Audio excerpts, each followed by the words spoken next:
بسم اللہ الرحمن الرحیم۔ صحیح بخاری کتاب ایمان کا بیان، باب ایمان کی کمی اور زیادتی کے بیان میں حدیث نمبر 45۔ عن عمر بن خطاب رضی اللہ عنہ ان رجلا من اليہود قال له یا امیر المومنین آیت فی کتابکم تقرؤونها لو علینا معشر اليہود نزلت لاتخذنا ذلك اليوم عیدا قال ای آیت قال اليوم اکملت لکم دینکم واتممت علیکم نعمتی ورضیت لکم الاسلام دینا۔ سورہ مائدہ آیت نمبر 3۔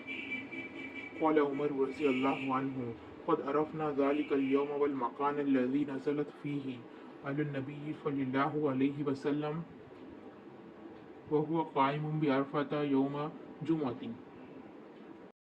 ترجمہ: عمر بن خطاب رضی اللہ عنہ سے روایت ہے کہ ایک یہودی نے ان سے کہا کہ اے امیر المومنین، تمہاری کتاب قرآن میں ایک آیت ہے جسے تم پڑھتے ہو، اگر وہ ہم یہودیوں پر نازل ہوتی تو ہم اس کے نزول کے دن کو یوم عید بنا لیتے۔ آپ نے پوچھا وہ کون سی آیت ہے؟ اس نے جواب دیا الیوم اکملت لکم دینکم واتممت علیکم نعمتی ورضیت لکم الاسلام دینا۔ سورہ مائدہ آیت نمبر 3۔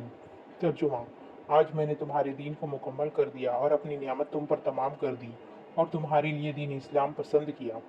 عمر رضی اللہ عنہ نے فرمایا کہ ہم اس دن اور اس مقام کو خوب جانتے ہیں جب یہ آیت رسول اللہ صلی اللہ علیہ وسلم پر نازل ہوئی۔ اس وقت آپ صلی اللہ علیہ وسلم عرفات میں جمعہ کے دن کھڑے ہوئے تھے۔ Translation: Narrated Umar bin Khattab radiallahu anhu, once a Jew said to me, O the chief of believers, there is a verse in your holy book which is read by all of you Muslims, and had it been revealed to us, we would have taken that day on which it was revealed as a day of celebration.